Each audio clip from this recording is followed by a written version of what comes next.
শহরের ব্যস্ত জীবন থেকে একটু মুক্তি চান? তাহলে চলুন হারিয়ে যাই প্রকৃতির মাঝে। আজ আমরা যাচ্ছি ইকো পার্ক, একটি সবুজের রাজ্য যেখানে প্রকৃতি কথা বলে। সকাল সকাল রেডি হয়ে বেরিয়ে পড়লাম আমি আর আমার বর মিলে ইকো পার্কের উদ্দেশ্যে। তাই দয়া করে ভিডিওটা কেউ স্কিপ না করে পুরোটা দেখবেন। আশা করি আপনাদের খুব ভালো লাগবে। আর নতুন বন্ধুরা দেখলে অবশ্যই চ্যানেলটাকে সাবস্ক্রাইব করবে আর অবশ্যই একটা ছোট্ট লাইক আর একটু কমেন্ট করবে প্লিজ। সকাল সকাল আমরা গাড়ি করে চলে এসেছি স্টেশনে। এটা হলো আমাদের হালিশহর স্টেশন।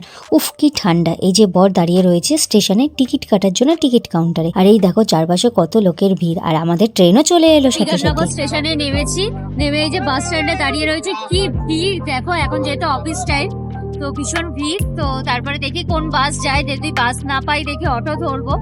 তো যাই হোক চলো। অবশেষে উঠে পড়লাম অটোতে। বাবা রে, আমাদের তো এবার খেপে খেপে যেতে হবে। প্রথমে চলে গেলাম আমরা হলদিয়ারামে অটো করে, দেন আমরা যাব আবার অটো করে ইকো পার্কের 4 নম্বর গেটে। চলে এসেছি এই যে ইকো পার্কে। কত হ্যাপা করে এলাম। 4 নম্বর গেট দিয়ে আমরা ঢুকবো। এই যে চলো টিকিটটা কেটে নিও। শোনা যাচ্ছে না টিকিট কাউন্টার।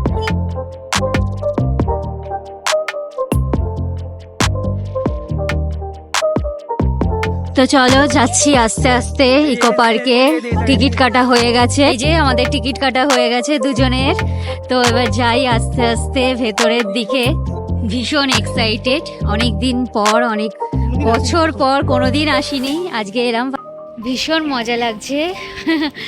এত বড় হয়ে গেছে, ও আসেনি আমিও আসিনি, তো এই ফার্স্ট টাইম এলাম দুজনে ইকো পার্কে ঘুরতে। ভীষণই আনন্দ লাগছে। তো আজকে জানি না ইকো পার্কটা তো এমনি অনেক বড়, পুরোটা ঘুরে শেষ করতে পারবো কিনা জানি না।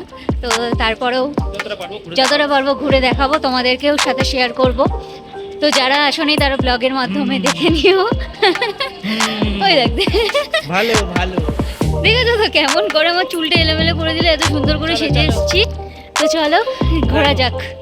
এই যে ইকো পার্কে ঢুকে প্রথমে আমরা যাব হচ্ছে 7 ওয়ান্ডার্সে। তো কি রোদ উঠেছে দেখো।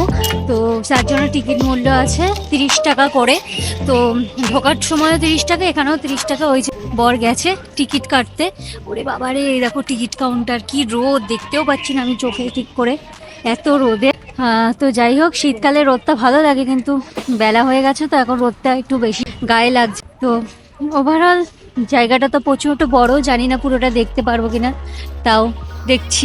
এই যে এবার আমরা যাব 7 ওয়ান্ডার্সে। এই যে এন্ট্রি। তো চলো যাওয়া যাক ভেতরের দিকে। জায়গাটা তো অপূর্ব সুন্দর। তো এখান দিয়ে ঢুকছি, চলো। দেখো দেখো যার জায়গাটা দেখো, পিরামিড প্রথমেই। ওফ, হ্যাঁ সেটা ছবি তুলতেই হবে। দেখো চারপাশটা। হ্যাঁ, প্রথমেই আমরা চলে এসেছি মিশরে। তো চলো আস্তে আস্তে ছবি তোলা যাক। এই যে এটা হচ্ছে মিশরে চলে এসেছি আমরা। এই যে দেখো, এটা হচ্ছে পুরো জায়গাটা, কি অপূর্ব সুন্দর লাগছে। আর এই যে দেখো জল যাচ্ছে।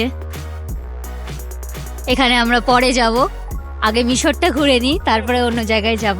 তো চলো আস্তে আস্তে ভেতরের দিকে যাওয়া যাক। ভেতরে কি আছে দেখি। ওরে বাবা রে, কি অন্ধকার। ও মাই গড, ভেজা কেন বুঝতে পারছি না। দেখো দেখো, ভেতরটাই যাই, কি আছে। এই যে এটা হচ্ছে পুরো ভেতরটা। কাজগুলো দেখো জাস্ট অপূর্ব। আর এই যে পিরামিড রয়েছে এখানে। কে কে এর আগে ইকো পার্কে ঘুরতে এসেছিলে? ও হ্যাঁ, যাই হোক, মমি ভুলিয়ে গেছে গো, সরি। তো যাই হোক, কে কে ইকো পার্কে এর আগে ঘুরতে এসেছিলে কমেন্ট করো অবশ্যই। প্রথমে মিশরটা ঘোরা হয়ে গেল। দেখো কত কচি কচি ছোট ছোট বাচ্চাদের নিয়ে এসছে স্কুল ট্রিপ। দেখো পেছনে সব ছবি টবি তুলছে, আর প্রচুর লোকের ভিড়, এখনই ভিড় হয়েছে। তো দেখো চারপাশটা দেখো, কত মানুষের ভিড়। তো আস্তে আস্তে আমরা অন্যদিকে যাই ঘুরতে ঘুরতে।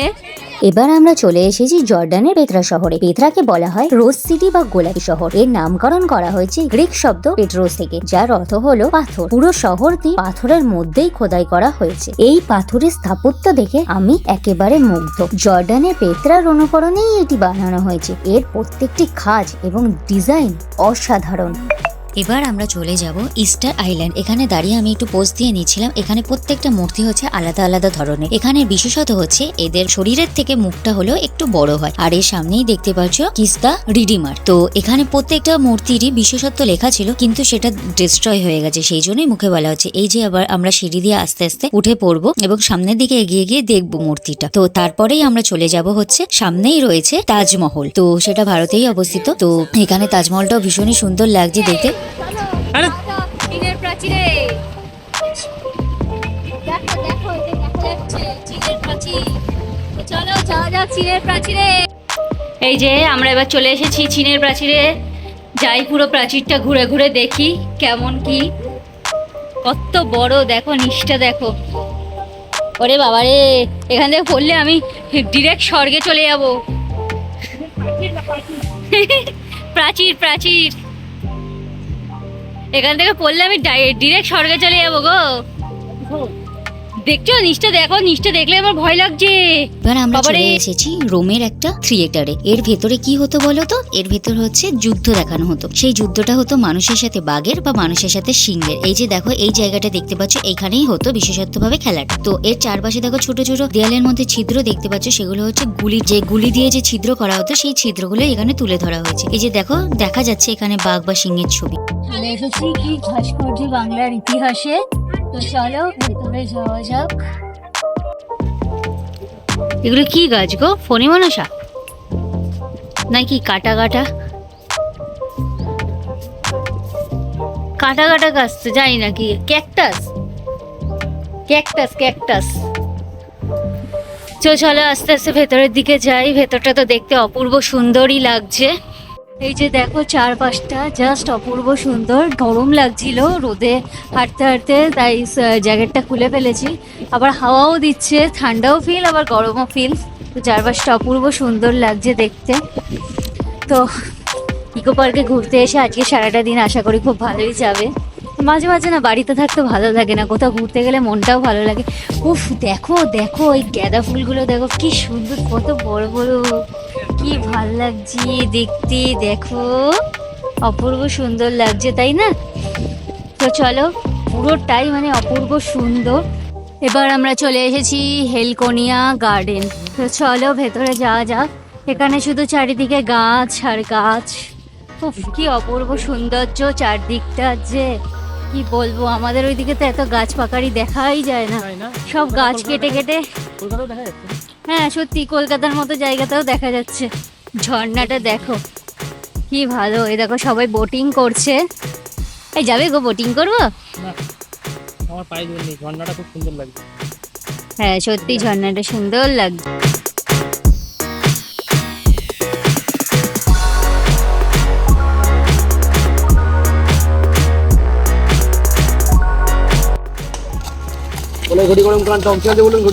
ঘুরতে ঘুরতে চলে এসেছি ইকো পার্কে একের দিকে। প্রচণ্ড পা যন্ত্রণা করছে, কি বলবো আর, এত বড় জায়গা। হাঁটতে হাঁটতে পা যন্ত্রণা করছে, একটু রেস্ট নিয়েছিলাম। তো তারপরে আবার হাঁটতে আছি। পেছনটা দেখতেই পাচ্ছ কি সুন্দর জায়গা, তাই না? তো এখানটা একটু দাঁড়িয়ে নিই।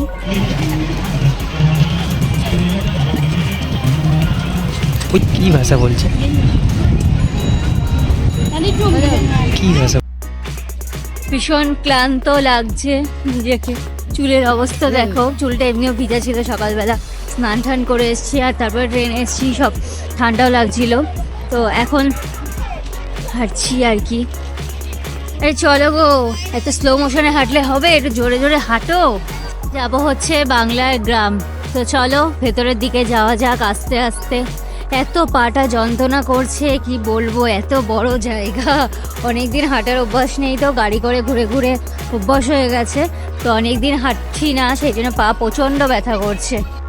এবার আমরা যাব গ্রাম বাংলার মধ্যে। ওই যে বর চলে গেছে টিকিট কাটতে, ও টিকিটটা কেটে আসুক, তো তারপরে ঢুকবো আস্তে আস্তে। ওই দেখো সবাই ঢুকছে। তো চলো যাই ভেতরে আস্তে আস্তে। পুরোটাই চলে এসেছি গ্রাম বাংলার মধ্যে। এই যে দেখো প্রথমে একটা হ্রদ দেখতে পাচ্ছি আমরা।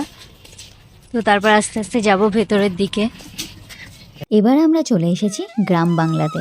দেখো চারপাশটা দেখে মনে হচ্ছে সত্যি সত্যিই যেন আমরা গ্রাম বাংলায় চলে এসেছি, কিন্তু না, এটা হলো ইকো পার্কেরই আরেকটা পার্ট। পুরো অপূর্ব সুন্দর একটা গ্রাম বাংলাকেই তুলে ধরা হয়েছে এখানে। দেখতেই পাচ্ছ চারপাশে বাড়িগুলো কি সুন্দর আলপনা দিয়ে মাটির তৈরি ঘর, চারপাশে চাষবাস চলছে, গ্রামের মধ্যে দিয়ে রাস্তার মধ্যে দিয়ে আমরা হেঁটে হেঁটে যাচ্ছি। আমরা যেন সত্যি সত্যি গ্রামে চলে এসেছি। আমরা যারা শহরে থাকি, তো শহরের এই ব্যস্ত জীবন থেকে গ্রামে যেতে আমাদের ভালোই লাগে, তাই না? গ্রামের এই মনোরম সৌন্দর্য ভীষণই ভালো লাগে। তো এবার যেন আমরা সত্যি সত্যি গ্রামে চলে এসেছি। দেখো কত মানুষ কত কাজ করছে।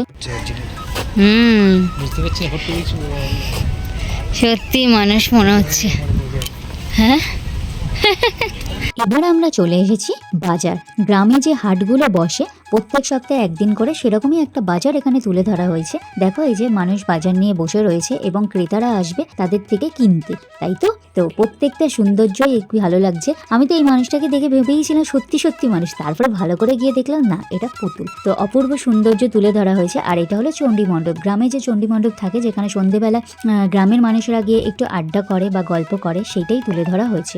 আর এটা হলো একটা মিউজিয়াম। তো এই মিউজিয়ামের ভেতরটা আমরা যাইনি, অনেক টিকিট মূল্য ছিল, তাই জন্য আমরা এর ভেতরটাই যাইনি। 200 টাকা করে টিকিট মূল্য ছিল। তোমরা যারা যারা যাবে যেতেই পারো। আমার এনার্জি নেই, কেন পা ব্যথা হয়ে গেছে পুরোটা ঘুরতে গিয়ে। এবার আমরা চলে এসেছি জাপান ফরেস্টে। প্রথমেই দেখো তাদের দেখতে পাচ্ছি আমরা, অবশ্যই কমেন্ট করে জানিও। আর এই যে এগুলো হলো মূর্তি। আর এই যে এখানে আমরা যাব, ওই যে দেখতে পাচ্ছ দূরে মন্দিরটা দেখা যাচ্ছে। তো চলো গুটি গুটি পায়ে আমরা যাই মন্দিরের দিকে। তো এই যে গুটি গুটি পায়ে ঢুকছি মন্দিরটার দিকে। কত মানুষ রয়েছে, তাই না? শীতকালে আমাদের ঘুরতে যেতে ভালোই লাগে। আর শীতকালে ঘোরার জন্য পারফেক্ট জায়গা হলো ইকো পার্ক। তো যারা যারা যাবে অবশ্যই একবার শীতকালের দিকে ঘুরে এসো। ইকো পার্কে খুব ভালোই লাগবে। আর এখানে সবাই পোজ দিয়ে ভিডিও করছিল, ফটো তুলছিল। আমিও তার ব্যতিক্রম নয়, আমিও অপেক্ষা করছিলাম কার ভিডিও শেষ হলে আমিও একটু করে নেব। তো এই যে দেখো এখানে আমি একটা সুন্দর ভিডিও করে নিয়েছিলাম ঘোরাতে ঘোরাতে। আর ওই যে দূর থেকে দেখা যাচ্ছে বুদ্ধদেবের মন্দিরটা। চলো আমরা আস্তে আস্তে যাই ওই দিকটাতে। আর এই যে দেখো আমি ভিডিওটা করে নিচ্ছিলাম। পরকে বলছিলাম যে ভালো করে করো, ও 14 বার করে ভুলভাল করছিল, তাই জন্য 3-4 বার করেছি। এবার হলো এটা একটা জাস্ট রাস্তার মধ্যে দিয়ে, এটাও অপূর্ব সুন্দর। এখানেও সুন্দর সুন্দর পোজ দিয়ে ছবি তোলার জায়গা আছে। আর এটা হলো আমাদের টয় ট্রেন। এখানেই আমাদের ইকো পার্কের ব্লগটা শেষ করলাম। ব্লগটা কেমন লাগলো অবশ্যই কমেন্ট করে জানিও। আর নতুন হলে অবশ্যই চ্যানেলটাকে সাবস্ক্রাইব করো। তো চলো ভাই, নেক্সট ভিডিও পাওয়ার জন্য আমার সাথে থেকো, পাশে।